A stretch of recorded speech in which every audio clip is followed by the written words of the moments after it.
Les Golden Globes, c'est la cérémonie qui lance la saison des récompenses à Hollywood. C'est aussi l'antichambre des Oscars. Les artistes qui repartiront avec un globe doré le 8 janvier auront de fortes chances d'emporter une statuette dorée un mois et demi plus tard. Avec nous, pour décortiquer les nominations de ces 74e Golden Globes, un homme et une femme, Shabalabala.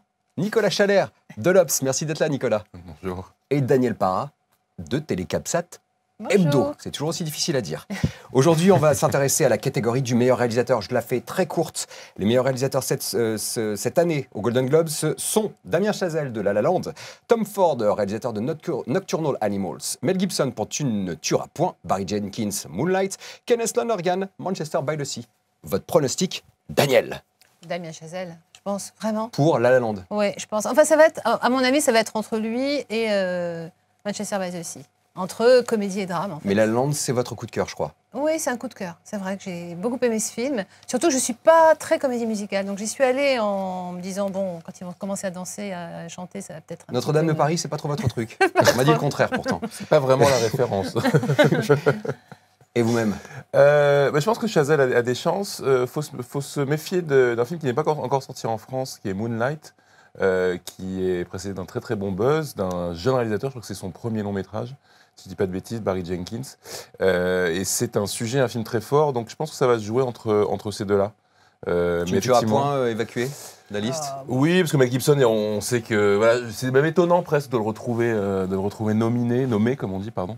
Peut-être parce que c'est une histoire vraie qui exalte les valeurs patriotiques des États-Unis. Il aime bien toujours avoir le petit film de guerre. Voilà, enfin, un petit film de guerre, mais là, c'est pas un petit film de guerre, c'est un gros film de guerre bien lourd. Manchester by the Sea, non, ça vous dit rien? Oui, c'est un très beau drame, je le conseille aux spectateurs de Paramount Channel. Un très beau superbement interprété, mais je pense qu'il a des chances plus pour les acteurs. Je pense que pour Casey Affleck, ouais. Voilà. Je On en pense que reparlera les deux acteurs un autre vraiment, je pense que ça va vraiment se focaliser sur les acteurs, à mon avis. C'est un peu le symptôme un peu de ce genre de récompense, c'est qu'un film discret où la mise en scène est peut-être subtile et peut-être pas assez voyante, comme un film comme par exemple Manchester by the Sea, où il y a pourtant de la mise en scène, souvent c'est pas forcément les réalisateurs qui sont primés parce que c'est peut-être un peu trop subtil ou trop modeste. Ouais. Quoi, on l'a dit, les Golden Globes. Il faut que ça se voit un peu la mise en scène. C'est un petit peu l'antichambre des Oscars, voilà. Donc c'est les films spectaculaires. L'année dernière, c'est Inarritu qui l'a eu, qui est quand même un film très tape à l'œil pour The Revenant.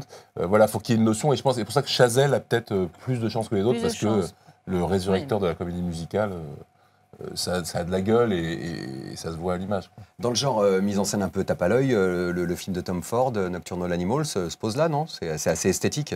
Alors pour moi c'est un mystère, parce que c'est un film très esthétique, c'est un film qui esthétiquement est très beau, et après sur le reste, pour moi c'est une espèce de coquille vide, donc je suis assez surpris de le retrouver là. Après il a eu le Grand Prix à Venise, il avait visiblement ses défenseurs.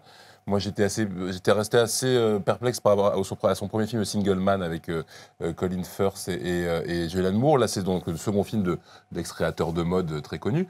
Et là moi il développe quelque chose d'assez surprenant et différent, mais pour moi qui est totalement artificiel. Allez, notre favori, La La Land. Et c'est déjà la fin de ce buzz. Ah oui, ça passe vite en bonne compagnie. On se retrouve toute la semaine sur Paramount Channel. D'ici là, faites-vous une toile.